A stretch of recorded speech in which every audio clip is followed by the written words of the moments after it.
నిజాంపేట మండల పరిధిలోని చెల్మెడ గ్రామంలోని పల్లె దావకానలో తల్లిపాల వారోత్సవాల్లో భాగంగా రెండవ రోజు తల్లిపాల వారోత్సవాల కార్యక్రమాన్ని నిర్వహించారు. ఈ కార్యక్రమానికి ముఖ్య అతిథిగా గ్రామ స్పెషల్ అధికారి ఎంపీడీఓ రాజిరెడ్డి హాజరయ్యారు. ఈ సందర్భంగా మాట్లాడుతూ ప్రభుత్వ ఆదేశాల మేరకు తల్లిపాల వారోత్సవాల కార్యక్రమాన్ని నిర్వహిస్తున్నామన్నారు. ఈ నెల 1 నుండి మొదలుకొని 7వ తేదీ వరకు కార్యక్రమాలు నిర్వహిస్తామని, అప్పుడే పుట్టిన బిడ్డ నుండి 6 నెలల పిల్లల వరకు తల్లిపాలు అందించాలన్నారు. అనంతరం అంగన్వాడీ పిల్లలకు అక్షరాభ్యాస కార్యక్రమం నిర్వహించారు. ఈ కార్యక్రమంలో అంగన్వాడీ సూపర్వైజర్ లక్ష్మి, ప్రాథమిక పాఠశాల ఉపాధ్యాయురాలు మమత, ఏఎన్ఎం నిర్మల, అంగన్వాడీ టీచర్లు సునీత, రాణి, భార్గవి, సునీత, ఆశా వర్కర్లు అనురాధ, దుర్గమణి, పంచాయతీ కారోబార్ రమేష్, విద్యార్థులు, తల్లిదండ్రులు తదితరులు పాల్గొన్నారు.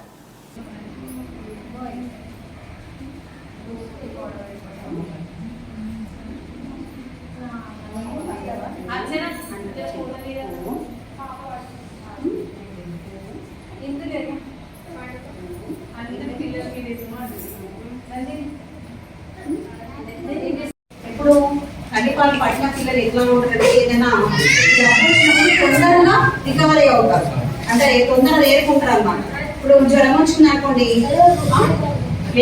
ఏదైనా మలేరియా, టైఫాయిడ్ లాంటివి వస్తే ఏం రావాలి వస్తాయి, కాకపోతే తొందరగా రికవరీ అవుతారు. ఏది మన తల్లిపాలు తాగని పిల్లల కంటే తల్లిపాలు తాగిన పిల్లలు తొందరగా రికవరీ అవుతారు. కాబట్టి మీరందరూ తల్లిపాలు ఖచ్చితంగా పిల్లలకి ఇవ్వడం ద్వారా మీ ఆరోగ్యాన్ని మంచిగా ఉంచుకోండి, మీ పిల్లల ఆరోగ్యాన్ని కూడా మంచిగా ఉంచుకుంటారు అనుకుంటున్నాను.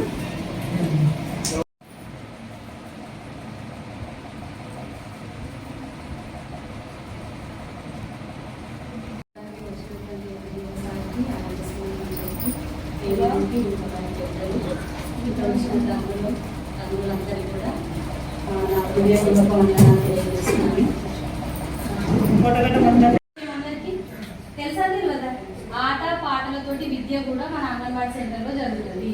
ఒకటి, నువ్వు ఒక బాబుకు ఒక చిన్న బాటిల్ ఇచ్చినావు అనుకో, ఆ ఏజ్ లో ఎత్తగలరు. సరే మీరు ప్రైవేట్ స్కూల్ కు పంపుతున్నారు అని అంటే ప్రైవేట్ స్కూల్ కు పంపండి, కానీ అక్కడ ఉన్నదానికి ఇక్కడ ఉన్నదానికి తేడా అనేది అబ్జర్వ్ చేయండి. నిజంగా బాబు ఎదగాలి అంటే ఒకటి మనం బాగా గుర్తుపెట్టుకోవాలి, శారీరకంగా అంటే శరీర దేవుడు ఇచ్చినటువంటి స్త్రీకి ఒక వరం కాబట్టి మనకే ఫిల్టర్ అయితే అన్ని రకాలుగా బిడ్డ కోరుకుంటాం. ఎందుకంటే మన ఆరోగ్యం మన చేతుల్లో ఉంది కాబట్టి మనమే డెవలప్మెంట్ అనేది చేసుకుంటూ ఉండాలి. అర్థమవుతుందా? పిల్లలకి మళ్ళీ 24 నెలలు నిండేంత వరకు కూడా తల్లిపాలు ఇస్తూ అనుబంధ పోషకాహారాన్ని కూడా పెట్టాలి. అంటే తినే అంత మోతాదులో ఎంత క్వాంటిటీ అనేది నెలలు పెరిగినా కొద్దీ పెంచాలి, అంతేగాని నెలలు నిండినా కొద్దీ మనం క్వాంటిటీ అనేది పెంచాలి. మన నిజంగా చెప్తున్న ఇప్పటికీ కూడా ఈ ఇయర్ వరకు కూడా 41% మంది పిల్లలు తల్లి బిడ్డకు పాలిస్తూ ఉంది. అంటే 100% మేడం గారు చెప్పినట్టు 1 మంత్ డెలివరీ కాగానే 1 గంటలోపు తల్లిపాలు తాగిస్తే రకరకాల ఇబ్బందులు ఉంటాయి డెలివరీ అయినప్పటికీ కూడా మీ వారసులు ఉంటారు, వాళ్ళతో మీరు 1 గంటలోపు, గంట తర్వాత 2 గంటల తర్వాత తల్లిపాలు తీసినట్లయితే శక్తివంతంగా ఉంటారు పిల్లలు.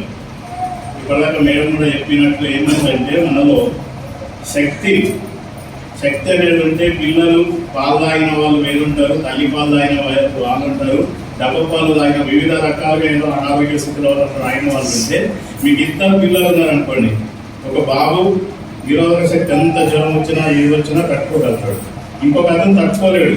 ఎందుకంటే పాల వల్ల వాళ్ళు ఇచ్చే రకరకాలు ఉంటాయి, పోషక పదార్థాలు తల్లి నుంచి వచ్చే అన్ని రకాలు ఉన్నాయి. అందులో మనమేమనుకుంటామంటే ఏదో చేయడానికి 3 నెలలు తాగింది కదా, తాగకుంటే ఏమైంది, డబ్బా పాలు అలవాటు చేసినాం కదా, డబ్బా పాలు అయితే అక్కడ వేస్తే ఉంటారు అని.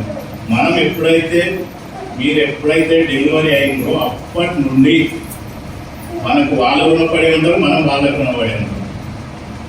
జన్మనిచ్చినాం, మనకు కూడా తల్లి జన్మనిచ్చింది, జన్మనిచ్చినప్పటి నుంచి మనం పోయేదాకా కూడా ఉంటాం. అనుబంధం అనేది ఉండాలి. ఎందుకంటే పుట్టంగానే మీరు పాలు ఇవ్వడం వల్ల మీకు ఎలాంటి ఇబ్బంది ఉండదు. రాను పిల్లవాడు ఏమవుతాడంటే శక్తివంతంగా అవుతాడు, ఎలాంటి ఇబ్బందులు ఉండవు, జ్వరాలు వచ్చినా తట్టుకోగలుగుతారు. చిన్న ఇప్పుడు వ్యాధులు అవి వచ్చినా ప్రతి వాళ్ళకు టీకా వేస్తారు. టీకా వేసినప్పుడు నిరోధక శక్తి ఉన్న వాళ్ళకి ఒక రకంగా ఉంటుంది, లేని వారికి ఒక రకంగా ఉంటుంది. ఏది పాల డబ్బాలు అవి ఇవ్వడం వల్ల అలాంటివి వేయకుండా అందరూ కూడా ఇప్పుడు ఎందుకంటే మనకు అంగన్వాడీ సెంటర్స్ ఇచ్చింది, పోషక పదార్థాలు ఎట్లా తినాలి, ఇప్పుడు ఏది ప్రెగ్నెన్సీ అయిన నుంచి మీకు అన్ని రకాలు ఇస్తారు.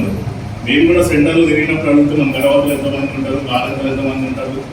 మేము రిజిస్టర్లు కూడా వెరిఫై చేస్తాం, వాళ్ళకి ఏమి ఇస్తారు, ఒకవేళ పాలు లేకపోతే మీరు ఎక్కడికి వెళ్ళి తెస్తారంటే మేము పక్క సెంటర్ నుంచి తెచ్చుకొని ఇస్తామని చెప్పడం జరుగుతుంది.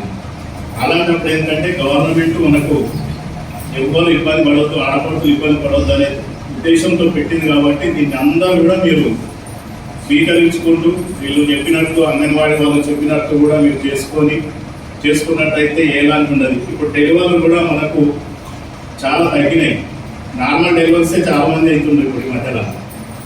అవుతుందంటే మీ ఓపిక, మీరు పోషక పదార్థాలు తినే దానివల్ల ఏం కాదు, తినకుండా ఏదో మామూలుగా తినేసి అట్లా చేసడం వల్ల కూడా సిజరింగ్ తప్పకుండా కొందరికి అవుతున్నాయి.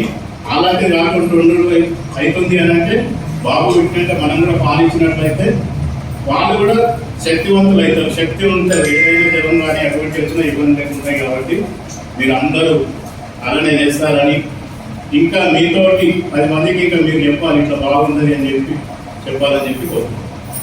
మొదటి నుంచి మన తెలంగాణ రాష్ట్ర ప్రభుత్వ ఆధ్వర్యంలో ఆగస్టు 1 నుంచి 7వ తేదీ వరకు ప్రతి అంగన్వాడీ సెంటర్లో తల్లిపాల వారోత్సవాలు అనేది జరుపుకుంటున్నాము. ఇంత అంటే ఈ తల్లిపాల కోసం ప్రత్యేకంగా ఒక నెలను ప్లస్ రోజులను కేటాయించింది అని అంటే ఇంకా తల్లిపాలు ఇవ్వకుండా కూడా చాలా మంది ఉన్నారు కాబట్టి అది డెవలప్మెంట్ చేయడానికే ఈ యొక్క ప్రోగ్రామ్ని మనము చేస్తున్నాం అన్నమాట. అయితే గంటలోపే అంటే బిడ్డ పుట్టిన గంటలోపే మురుగుపాలు ఇవ్వాలి. ఆ మురుగుపాలలో ఉన్నటువంటి ప్రత్యేకత ఏంటి అంటే ఆ మురుగుపాలు బేబీకి ఒక మదర్గా ఒక మొదటి టీకా, అంటే ఏ రోగాలు రాకుండా వ్యాధి నిరోధక శక్తిని ఆ యొక్క మురుగుపాలలో ఎక్కువగా ఉంటుంది కాబట్టి మొదటి గంటలోపే మురుగుపాలు అనేది ఇవ్వాలి. మళ్ళీ 6 నెలల వరకు తల్లిపాలు మాత్రమే ఇవ్వాలి. తల్లిపాలు తాగిన బిడ్డ ఆరోగ్యంగా ఎదుగుతాడు. అర్థమవుతుందా? తల్లిపాలు తాగిన బిడ్డ ఎదుగుతాడు, ఆరోగ్యంగా ఉంటాడు. అంటే శారీరకంగా మంచిగా ఎదుగుతాడు, మానసికంగా ఎదుగుతాడు, బ్రెయిన్ డెవలప్మెంట్ అనేది కూడా చాలా బాగా జరుగుతుంది. అదే మీరు పోత పాలతే బయట డబ్బా పాలు లాంటివి పట్టింది అనుకో, మీరు ప్రతి నెల అంగన్వాడీ సెంటర్లో బరువు తీస్తారు కదా, తీస్తారా తీయరా? తీసినప్పుడు ఒక తల్లిగా నువ్వు అడుగుతావు, అంటే పోయిన నెల ఎంతుంది, ఈ నెల ఎంతుంది అని అడుగుతారా అడగరా? అడిగినప్పుడు మీకు తగ్గింది బరువు అని అంటే అక్కడ ఏం లోపం ఉంది అని యాజ్ ఏ తల్లిగా నువ్వే గుర్తించాలి. అవునా? అంటే ప్రతి నెల బరువు పెరిగిన బిడ్డ ఈ నెల ఎందుకు తగ్గిండు, అయితే నా బాబుకు జ్వరము లేకపోతే వాంతులు మోషన్స్ ఏదో ఒకటి అయింది అని మొదటిగా తల్లే గుర్తిస్తారు. అవునా కాదా? మనం కష్టపడేదంతా కూడా మన పిల్లల కోసమే కాబట్టి మనము ఖచ్చితంగా 6 నెలల వరకు తల్లిపాలు మాత్రమే ఇవ్వాలి. ఏది కూడా అంటే వాటర్, తేనె ఇట్లాంటి ఏవి ఇవ్వద్దు. 6 నెలలు నిండిన తర్వాతనే తల్లిపాలు ఇస్తూ మళ్ళీ అనుబంధ పోషకాహారం అనేది పెట్టాలి. అనుబంధ పోషకాహారం ఏ విధంగా రెడీ చేసుకోవాలి అని అనుకుంటాం. పెట్టే మనం అన్నం పెట్టామనుకో తింటాడా? తినలేడు కదా. అంగన్వాడీ సెంటర్లలో ఏమి ఇస్తారు మరి? బాలామృతం ఇస్తారా? తెలుసా బాలామృతం అందరికి? ఆ బాలామృతంను మనము ఏ విధంగా ఎంత క్వాంటిటీగా కలుపుకొని తినబెట్టాలి అనేది టీచర్లు ఆల్రెడీ మీకు ప్రతి నెల మీటింగ్ లో చెప్తా ఉంటారు. కాబట్టి మనము ఏదైతే గవర్నమెంట్ తీసుకోవాలి, అర్థమవుతుందా? ఎందుకంటే మనము ప్రత్యేకంగా ఆ బిడ్డ కోసము మన పిల్లల కోసమే గవర్నమెంట్ తయారు చేసి పంపిస్తుంది అని అంటే అది ఎంత కాదు చాలా లాభం ఉంటుందని మనకు పంపిస్తున్నారు. కాబట్టి దాన్ని మనం ఉపయోగించుకొని యూజ్ చేసుకోవాలి. అది ఎవరైతే ఉపయోగించుకుంటారో వాళ్ళు ఖచ్చితంగా ఎదుగుతారు, అన్ని రకాలుగా ఎదుగుదల అనేది ఉంటుంది. అసలు మనం పనిచేసేది దేనికోసం?